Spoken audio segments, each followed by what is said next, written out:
Repo rate hike के बाद थम नहीं रही है ब्याज दर बढ़ने की रफ्तार और 5G आने से पहले बढ़ गई है लोगों के साथ धोखाधड़ी। ई कॉमर्स कंपनी स्नैपडील के जिस IPO का था इंतजार, अब वो इंतजार ही रहने वाला है। किन IT प्रोफेशनल्स को सरकार ने दी पूरे साल वर्क फ्रॉम होम की अनुमति? ऐसी तमाम खबरें लेकर हाजिर हूं मैं अमन गुप्ता रेडियो मनी 9 पर बिजनेस फाइनेंस से जुड़े डेली बुलेटिन मनी टाइम में। एयरटेल रिलायंस जियो को पीछे छोड़कर नंबर 1 कंपनी बन गई है।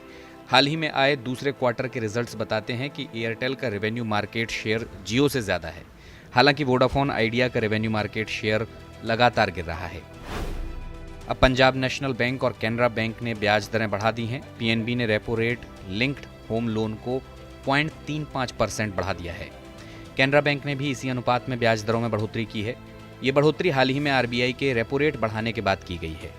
मई महीने से अब तक लगातार 5 बार RBI रेपो रेट बढ़ा चुका है और इसमें अब तक 2.25% का इजाफा हो चुका है।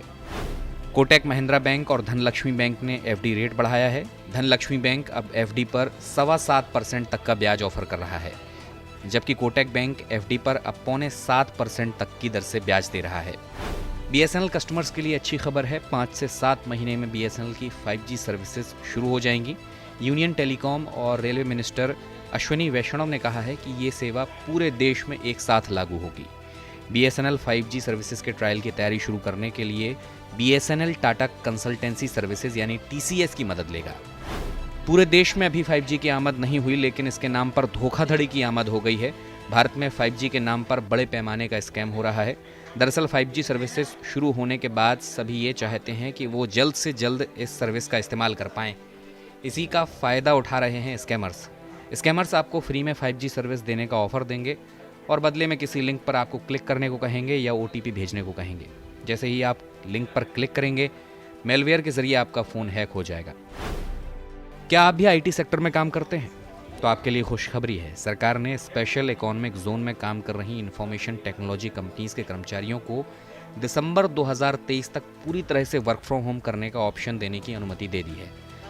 सरकार ने सेज में स्थित IT और IT एफिलिएटेड कंपनियों को अपने कर्मचारियों को कुछ शर्तों के साथ घर से काम करने की अनुमति देने के लिए स्पेशल इकोनॉमिक जोन रूल्स में संशोधन भी किया है।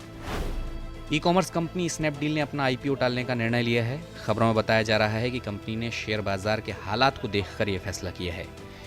कंपनी 1250 करोड़ रुपए का भारी भरकम IPO लाने की तैयारी में थी, पर निराश न होइए, आपके पास कमाई के मौके हैं। अगले हफ्ते 1800 करोड़ रुपए के IPO लॉन्च होने वाले हैं। कुल 4 कंपनियां अगले हफ्ते अपने IPO लॉन्च करेंगी। इनके नाम हैं सोला वाइनयार्ड्स, अंबाज ग्रुप, लैंडमार्क्स कार और ड्रोन आचार एरियल इनोवेशन। बेहतर ग्लोबल संकेतों के बीच घरेलू शेयर बाजार में आज बिकवाली देखने को मिली। आज के कारोबार में सेंसेक्स और निफ्टी दोनों इंडेक्स कमजोर होकर बंद हुए हैं। सेंसेक्स करीब 400 अंकों की कमजोरी के साथ, वहीं निफ्टी 112 अंक गिरकर बंद हुआ। आज बाजार में प्रॉफिट बुकिंग देखने को मिली। Bank Nifty all time high पर बंद हुआ। निफ्टी पर IT, मेटल और रियलिटी इंडेक्स में कमजोरी देखने को मिली। वहीं बैंक और FMCG और फार्मा इंडेक्स हरे निशान में बंद हुए। यस बैंक के शेयर होल्डर्स के लिए राहत भरी खबर है। शुरुआती कारोबार में यस बैंक BSE पर 14% चढ़कर 20.25 पर पहुंच गया है। इसी के साथ ये शेयर अपने 2 साल के हाई के करीब पहुंच गया है। दरअसल यस बैंक ने डिजिटल वेंचर्स के खिलाफ इंसॉल्वेंसी रिजोल्यूशन प्रोसेस शुरू करने के लिए नेशनल कंपनी लॉ ट्रिब्यूनल की ओर रुख किया है। इसी वजह से यस बैंक के शेयर्स में तेजी दिखी है। ये शेयर करीब 11% की उछाल के साथ बंद हुआ। तो ये थी आज की तमाम बड़ी और ज़रूरी खबरें। आपके लिए इस बुलेटिन को प्रोड्यूस किया है सुभाष सुमन और आंचल चौधरी ने। बिजनेस और फाइनेंस से जुड़ी ऐसी ही खबरों से अपडेट रहने के लिए सुनते रहिए रेडियो मनी 9 और अभी डाउनलोड कीजिए मनी 9 का मोबाइल ऐप। मैं हूं अमन गुप्ता। अपना ख्याल रखिए। नमस्कार।